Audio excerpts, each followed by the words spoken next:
So our next speech is by, as he mentioned, Blockmate, or maybe not officially Blockmate. Okay, Blockmate. Jesus. And Jesus is also a fellow UBC member. I could say a lot more things too, but I feel like I'm just taking a stage. So, Jesus, also Elliott Senior, you probably all know him.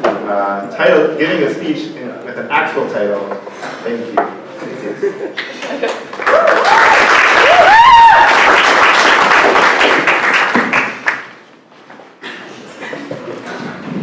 Thanks, Peter, for organizing this, and for Willie for stealing my line and my speech title. Maybe we'll name your speech thank you as well. I'll keep it short and sweet because we all have finals and stuff to do, and I have like another 2 papers to write. So I'll go ahead and get started.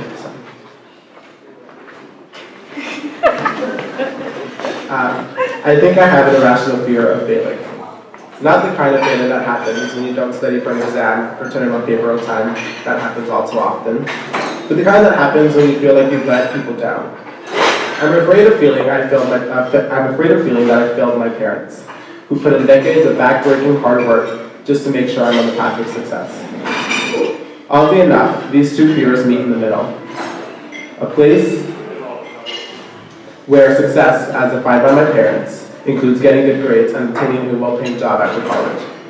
Unfortunately for them, or for me, that's actually yet to be determined. I've come to reconcile with the fact that neither one of those definitions of success encompass my experience here. I don't have the best grades, and I'll be teaching next year, so that's that. But I'll tell you why this has come to be the case. I spent my time here at Harvard constantly searching for ways to keep myself busy. As I reflect on my experience, every year doesn't seem very different. I find ways to balance 2 jobs around a class schedule, sign on to work on a show or 2 for the semester, and figure out how I can be useful around the house. Busy is actually the only way I know how to function. But these experiences are what have helped me grow, learn, and explore who I am at Harvard, but also who I am as my parents' child. Every couple of months, I am questioned about why I care so much about what I do outside the classroom versus actual work, or schoolwork, that is. I never really have a good response aside from the usual, I don't really care too much about that class, or the response that goes, class will help prepare me for the real work outside. I think that what it's come down to, however, is just the fact that I'm so driven by the opportunities that exist outside of Seaver Hall or CGIS. Most importantly, these opportunities have challenged me to either rise to the occasion or learn from my mistakes in ways that my classes haven't necessarily done. As I wrote this speech this afternoon, I could only reflect on the time as one of the lead event planners, along with Katya, for FED. And that's probably because I've done nothing else but eat, drink, and breathe Elliott for the last week. I've really come to appreciate my time as Helco Chair and as a FED planner because as someone who stays busy all the time and is always on the go, this experience has been very different from the rest. It's forced me to just slow down. This week has really opened my eyes to how much I have learned and grown during my time here. The most important value or skill that I've developed and that has been tested several times this week is patience, and that is for obvious reasons.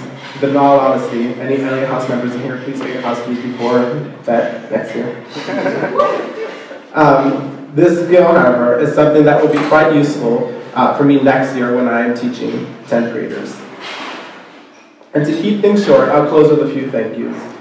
I just want to say thank you to Harvard for replenishing my bank account on a weekly basis. Thank you, professors, for cutting me a little slack with the late assignments, or at the very least accepting my assignments. Thank you, friends and blockmates, for being nothing but supportive and caring about whatever mess I am putting myself into next. And thank you to all the Elliott House residents who have provided me with the opportunity to lead. In all honesty, I know most of you didn't want the position of Helco Chair in the first place, but I'll take it anyway. This journey has taught me that what I initially considered failures are experiences that have made my time here so meaningful. So thank you so much. Gloria Domus to Elliott. Domus!